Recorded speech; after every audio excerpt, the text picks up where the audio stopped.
and see what they have to say. We could analyze the desk, too. It's really nice. Thank you, gentlemen. I mean, I have to echo their sentiments there, which is that we had much, much, much higher expectations of TSM coming into this tournament, and they just simply are not delivering.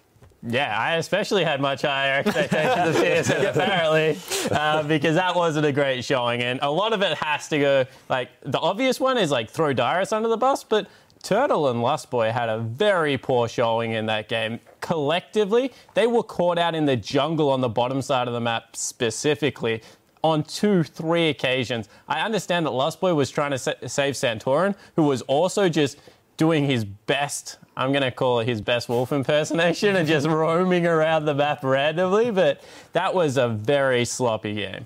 Yeah, I feel like Santorin and Lustboy's synergy that game was really off. Santorin was walking up to lanterns that were about 5 feet away from him, or 5 Teemos away. He was body slamming into the lantern for the gank, and the gank was so telegraphed. When you throw a lantern behind you in the middle of the lane and then walk forward and flash forward, you know it's coming. Like, that was so predictable. A curious thing about this game for me, as an avid Rek'Sai player, is the fact that they pick Rek'Sai so much. And why does Rek'Sai work against these tank junglers? Well, she has innate sustain from her passive, which Gragas does have that, but it's gated by mana. He has to chug abilities so that his passive goes off and he can heal himself. Rek'Sai does not. She just burrows back, no mana, can constantly be ganking, non-rely on any abilities, and she can clear faster than most junglers, allowing her to get there before anybody else with more creative paths. For instance, a Gragas can take the same routes that a Rek'Sai can, but he has to use the body slam, which is a main engage tool, so he has to take more conventional paths. You see Bengi ganking left, right, and center.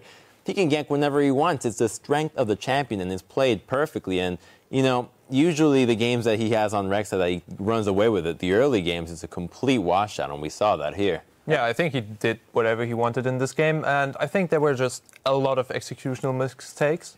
We see it top lane, Dyrus getting ganked early, what a great gank by Bengi, and also just getting baited in really, really hard, and that just snowballs over to the bottom side of the map. I think that Bjergsen actually did really well in the mid lane, and after 6, he was like 15, 20 CS ahead, and then there was just a lot of questionable play from TSM. Yeah, and I think that's twice that TSM's shown that if they get behind in the early game, they make questionable decisions. Because this is twice their stall has been completely fine. You're running... Alistair's a fantastic diver, so that is probably the one saving grace of SKT's comp, but they cannot siege. They have an Urgot, they have Cassiopeia, they have Gnar. And then everyone else is melee, so they're Rek'Sai and they're Alistair. So they can dive extremely well if they're ahead. But you have Gragas, you have Ziggs on the other side. They should have been able to stall that out if it was only Dyrus that fell behind. That's why I'm a little bit more upset with the bottom side of the map, because that game was salvageable until they started invading and doing really crazy things. I want to jump in here real quick. We've thrown a decent amount of shade towards TSM for their performance so far. I do want to hop over to SKT because although, you know, they may not have been up against the best performance of TSM, they did play it well in that they camped that top lane on Dyrus and then they systematically dismantled all of TSM. I mean, their pressure played a big role in TSM making incorrect decisions. My favorite part about the entire game, I'd have to say, is the draft where it began with the first pick Urgot and the Lulu ban. You know, SKT is known for playing a lot of Lulu, and so is TSM. And we were thinking to ourselves, oh, TSM has to ban Lulu. You can't give this champion away to Faker. What do? They ban it themselves. So when you think you have them figured out, nah, they just throw something else at you. But another interesting thing was that they locked in the Urgot first and then followed it up with the Rek'Sai Gnar. So triple physical composition already. That's a very obvious Urgot to the AD carry position. The only possible pick that you can make to have your team comp make any sense would be a Corki and an Annie, any magic damage. But TSM had locked in the Hecarim and the Gragas. Full on tech, you're going to get outscaled. I think TSM could have taken advantage of the situation, recognized it's 100% the Urgot going bottom lane, pick a stronger lane into the Urgot, and try to punish it a little bit more than what they did. Yeah, I definitely agree. I think the only other thing you can point out is that they just rotate around the map much quicker than anyone. Like, their calls, especially into the top lane, like you saw Dyrus trying to dirty farm. It was a little bit over aggressive, but like straight away, as soon as they see it, they make 3 members automatically respond. As soon as TSM had maybe caught Faker out in the jungle, all of a sudden the Alistair's there. Another 2 members are collapsing from the bottom. These guys are so on point with how they move around the map, and we touch on it a lot, but they always take the inside lane. Their vision is always set up that they are the ones that can safely move through every jungle path that they want to, and TSM always has to walk around the outside, meaning that either they cut through and get cut off like Turtle was, or everyone's just going to be too late. Well, and there you have it. Those are our 8 games of the day. Let's take a quick look at the group stage standings. In first place after a perfect day 1 performance is the LCK's SK Telecom T1. Behind them in second is the LMS's AHQ Esports. Tied in the number 3 spot at 1-1 is China's Edward Gaming and Europe's Fnatic. And rounding out the table in 5th and 6th are the NALCS's Team Solomid and international wildcard Besiktas Esports Club. So, gentlemen, I mean, this was not what we had expected. If you had asked us to, detail what the standings at the end of the day would be, it wasn't this. No, not at all. The fact that TSM came out with this type of performance is really a little disheartening, especially on home turf as well. That was something that I was not expecting. That's the biggest upset here today, at least for me. I didn't vote for him, though. So.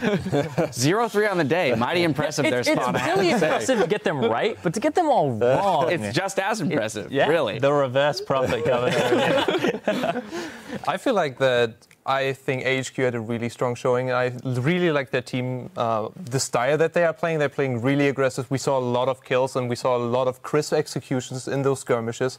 And that was something, I was looking forward in the beginning of the day where I say I want to see those surprises. We saw Cassiopeia top lane counterpick. Those was also a really great surprise.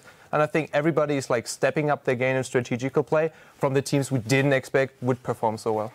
What made me the happiest the entire day was that last game, the first minute, as a jungler, Bengi got a 4-man leash on red buff. Cassiopeia throws the Q out, Alistar helps it out, Urgot throws some more help. That's so nice. That's how he was able to get the gank on top. So guys, when you're playing solo queue, give your jungler a big fat leash. Yeah, who would have guessed it? The 4 junglers on the desk are all very excited. It throws off people's timers. They're like, he'll gank here at like 3 minutes, 10 seconds. It's like, no, he's three seconds early, and that actually really does affect things. All right, well, that's our 8 games of today. We've got a bunch more games tomorrow. When we come back, the matches will be starting off with China's Edward Gaming versus Europe's Fnatic. After that, Team Solomid will battle AHQ, followed by Edward Gaming returning to the Rift against Besiktas Esports Club. And in Game 4, it's SK Telecom T1 versus Fnatic. Now, gentlemen, a lot of games on the docket for tomorrow. What are we looking forward to most? TSM versus AHQ, because TSM has to win that game to make it out of the round robin and into the brackets. Because if they lose that one, the rest of the games that they have against EDG just don't even matter. First game of the day, Fnatic EDG, I chime in. Well, we can both be excited for it, but I mean, both of these teams had a great performance and then a disappointing one. So which of these teams is actually the good one and the bad one? Well, let's not say that these 2 teams are good or bad, but which one is better compared to the other? I'm going full holo here. I believe in Huni. And I believe that, they have what it takes to beat EDG. They have a kind of similar style, so I also expect a lot of the skirmishes, and, that's just, my kind of team fight. Yeah, I think when you put the first 2 games together, you get, like, the whole picture, and that's what we're looking for here. I think that we're in a position now where we can kind of piece together exactly how it's going to work out, but TSM really needs to bounce back. I'm actually looking forward to their game, because if they can't piece it together, then there's a lot of questions to ask about the NA scene right now. Yep, I'm right there on that train with you guys. TSM versus AHQ tomorrow are going to be very exciting with a lot on the line, so I expect them all to come out swinging. That does it for day 1 of the Mid-Season Invitational. So for myself, the casters, and the entire live broadcast crew, thank you for watching, and we'll see you tomorrow.